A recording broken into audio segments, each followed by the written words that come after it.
करीब 16 साल का एक लड़का अपनी माँ को आवाज लगा रहा था। पहले धीरे से आवाज लगाई, फिर कुछ जोर से, और तीसरी बार जब उसने अपनी माँ को आवाज लगाई तो बहुत जोर से चीखता हुआ और चिल्लाता हुआ आवाज लगाई।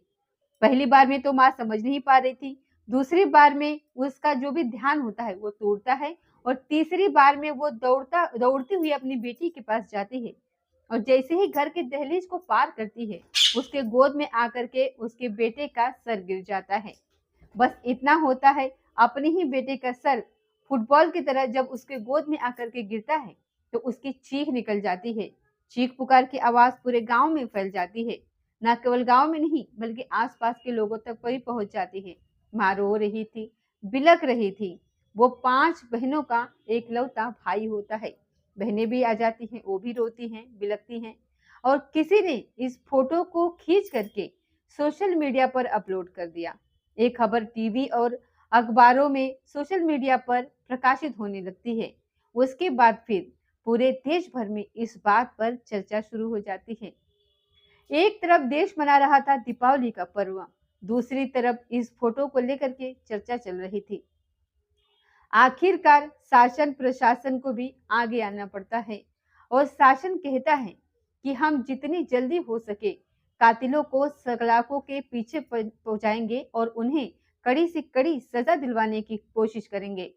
विपक्ष ने भी कई तरीके के आरोप लगाने शुरू कर दिए हैं। कई गलतियां सामने आ रही हैं, लेकिन सवाल यही उठता है कि अगर सरकार इसमें कुछ कर भी पाएगी, तो क्या उस 16 साल के बेटे को वापस लेकर के आ पाएगी? क्या उस 5 बहनों के इकलौते भाइयों को क्या वो वापस ला पाएगी? जब कत्ल की वजह लोगों के सामने आती है, तो लोग सोचने पर मजबूर हो जाते हैं कि इतनी छोटी सी वजह कत्ल की इतनी बड़ी वजह कैसे बन सकती है। आज की घटना कई लोगों को सोचने के लिए वाकई में मजबूर कर सकती है। नमस्कार, स्वागत है आपका हमारे चैनल पर। आज की जो सच्ची घटना मैं आपको सुनाने जा रही हूँ, ये सच्ची घटना है उत्तर प्रदेश का एक जिला है जौनपुर, और जौनपुर से 10 किलोमीटर दूर गोरा बादशाहपुर थाना क्षेत्र का एक गांव लगता है कबरुद्दीनपुर। बात कर रही हूँ 30 अक्टूबर 2024 की सुबह लगभग 7:30 बजे का वक्त रहा होगा। रामजीत यादव का एकलौता बेटा होता है अनुराग यादव उर्फ छोटू, जिसकी उम्र लगभग 16 साल के आसपास होती है। घर के बाहर खड़ा होकर के वो मंजन कर रहा था। अक्सर गांव में लोग या तो दातुन करते हैं, या नीम की टहनी तोड़ करके, या फिर किसी कोलगेट वगैरह से वो मंजन वगैरह करते हैं, या फिर वो ब्रश कर रहा था। एक्स वाई जेड वो कुछ भी कर रहा था, लेकिन घर के बाहर वो खड़ा था। 7:30 बजे के आसपास वो अपने घर के बगल में खड़ा था, और 5 बहनों का एकलौता वो भाई होता है। 16 साल उसकी उम्र होती है। घर से रोज की तरह वो ऐसे ही खड़ा था। अपने ही माँ को आवाज लगाई उसने, पहली बार माँ, दूसरी बारी में आवाज लगाई बहुत जोर से चीखते हुए कि माँ। लेकिन तीसरी बार की जो आवाज थी वो इतनी तेज आवाज थी, ना केवल माँ तक पहुंचती है, बल्कि आसपास के जितने भी लोग थे उनके कानों तक ये बात पहुंच जाती है, ये आवाज पहुंच जाती है। जैसे लग रहा था कि वो आवाज बाज बाज गूंज रही है बार बार।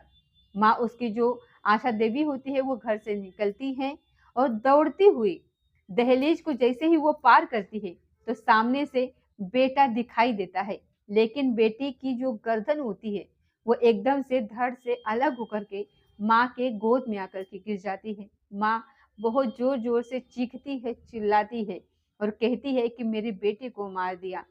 वो जो भी कह सकती थी वो बीच में वो कह रही थी। अब वो समझ नहीं पा रही थी, आखिरकार 3-4 लोग होते हैं। गांव का ही एक व्यक्ति होता है जिसका नाम लालता यादव होता है। उसका एक बेटा होता है रमेश यादव, और साथ ही एक और लड़का होता है सूरज यादव।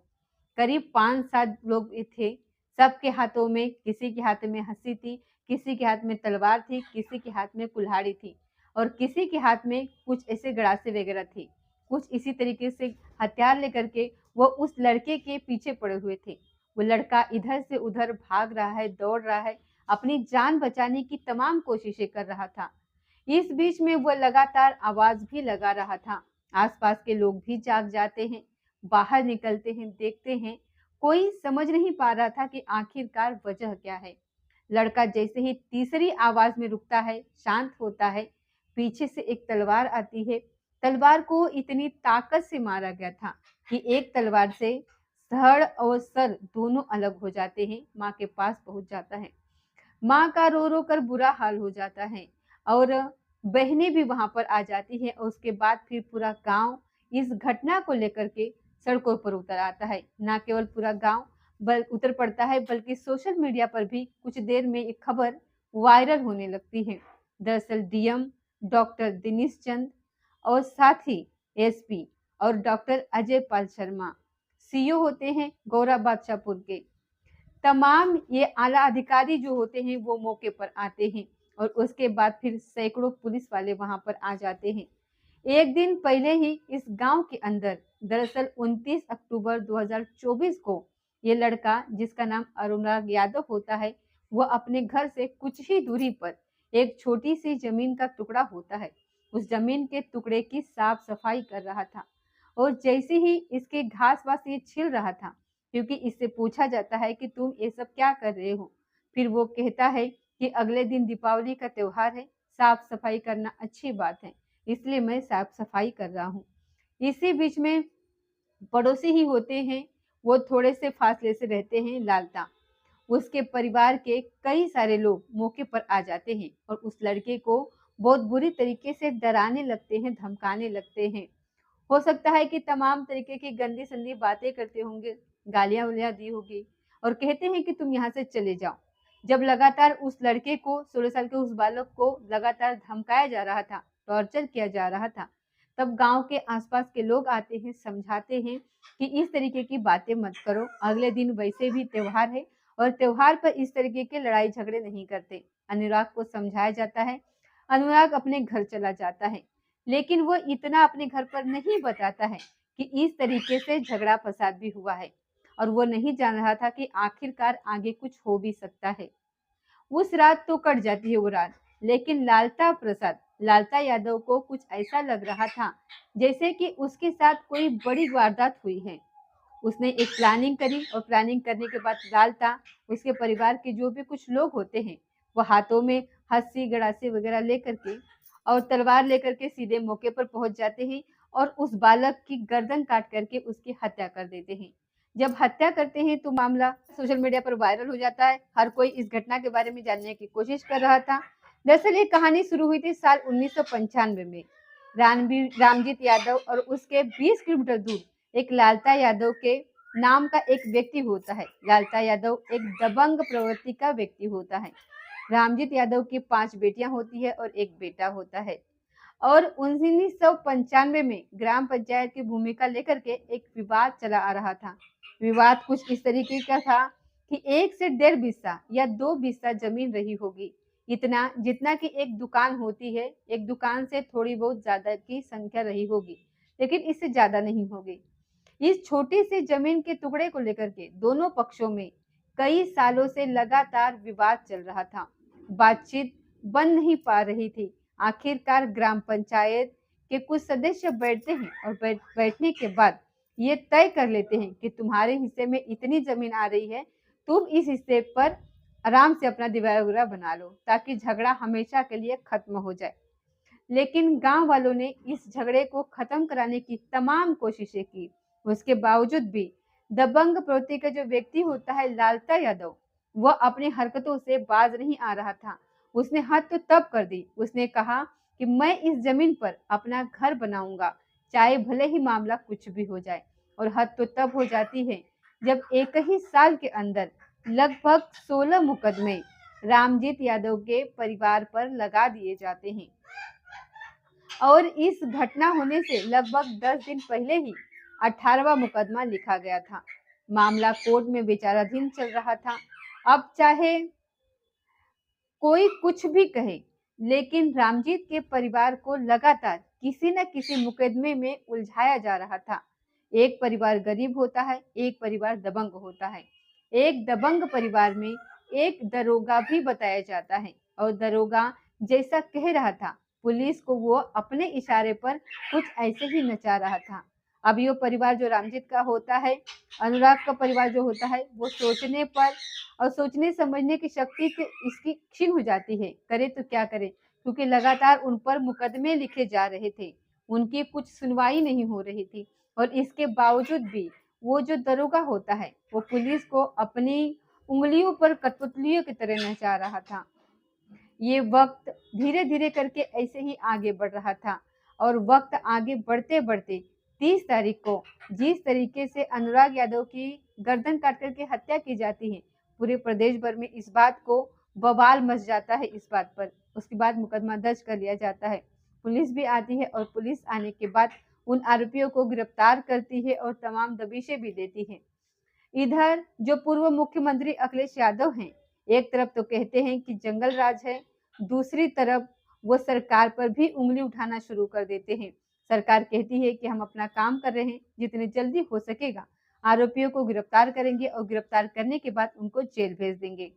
दरअसल अनुराग यादव का एक बेटी है, उस अनुराग यादव की एक बहन है, उसका इंटरव्यू बहुत वायरल हो रहा है। वो बार-बार कह रही है कि कितनी बार थाने चौकी के चक्कर लगाए, कितनी बार एप्लीकेशन दी गई, कितनी बार कानून को, कितनी बार लेखपाल को पत्र लिखा गया। कहा जाता है कि आप हमारे घर आइए, एक बार आने के बाद इस छोटी सी जमीन के टुकड़े, चाहे वो 1.5 बिस्सा हो या फिर 2 बिस्सा हो, इस विवाद को हमेशा के लिए आप खत्म कर दीजिए। क्योंकि दूसरी जो पार्टी थी वो दबंग प्रवृत्ति की पार्टी थी। साथ ही उनके परिवार में एक दरोगा था जो पुलिस को अपने इशारों पर नचा रहा था। वो बार-बार परिवार रिक्वेस्ट कर रहा था, लेकिन किसी ने भी उधर उस परिवार की तरफ मुड़ करके नहीं देखा, इस गांव में आकर के नहीं देखा। जबकि इस हत्याकांड के बाद डीएम हो, एसएसपी हो, मंत्री हो या फिर तमाम नेता हो, वहां पर पहुंच जाते हैं। वहां पे तमाम मीडिया कर्मी भी पहुंच जाते हैं और ये मामला पूरे देश भर में चर्चित हो जाता है। जिस दिन दीपावली मनाई जा रही थी, उस दिन इस घटना को लेकर के घर घर चर्चा हो रही थी कि 16 साल का लड़का है जिसकी गर्दन काट करके हत्या कर दी जाती है, छोटी सी जमीन के टुकड़े को लेकर के। बहन साफ साफ कहती है मीडिया में आकर के, या तो सरकार इस मामले में बदला ले, इन आरोपियों को कम से कम समय में इनका इनकाउंटर करे, इन्हें सजा दिलाए, खून का बदला खून से ले, नहीं तो फिर बहन अपने भाई के हत्याकांड का बदला लेना शुरू कर देगी। कहीं ऐसा ना हो कि एक और बहन या फिर 5 बहनों में से कोई भी बहन फूलन देवी की तरह मैदान में उतरे और अपने भाई के हत्याकांड का बदला ले। इसलिए सरकार की अपनी जिम्मेदारी बनती है और प्रशासन की अपनी जिम्मेदारी बनती है। ये कोई पहला मैटर नहीं है, भविष्य में न जाने कितने ऐसे मैटर होंगे और पुलिस वाले अगर देखते भी होंगे, जानते भी होंगे, न जाने कितने ऐसे मामलों को देख करके पुलिस वाले अनदेखा कर देते हैं। इसमें ये भी बताया जाता है, जो बहन होती है वो कहती है कि जब तक ये जमीन किसी का खून नहीं लेगी, खून नहीं मांगेगी, तब तक हम यहाँ पर आएंगे नहीं। वो पुलिस वाले कौन हैं, उनके बारे में पता किया जाए। हालांकि डीएम कहते हैं कि इस मामले की उचित स्तर पर जांच की जा रही है। इन जांच में उन दरोगाओं का, उन सिपाहियों का, उन लोगों का भी नाम, उन अधिकारियों का भी नाम सामने आ पाएगा, लेखपाल का नाम सामने आ पाएगा, जिन्होंने ये कहा कि ये जमीन खून मांग रही है। क्या वाकई में वो चाहते थे कि हत्याकांड को अंजाम दिया जाए? क्या इस मामले में उतना ही दोषी ये लालता यादव का परिवार है या उससे कहीं ज्यादा दोषी वो प्रशासन अधिकारी, पुलिस वाले, दरोगा, इंस्पेक्टर, वो भी लोग हैं जिन्होंने इस मामले को आगे बढ़ने में मदद की है? क्या इस मामले में लालता प्रसाद का जो परिवार है, जो उसका दरोगा है, जिसने पुलिस की वर्दी पहन करके और इस कानून का दुरुपयोग किया है, क्या वो उसका भी एनकाउंटर होगा? ये बहुत सारे सवाल हैं।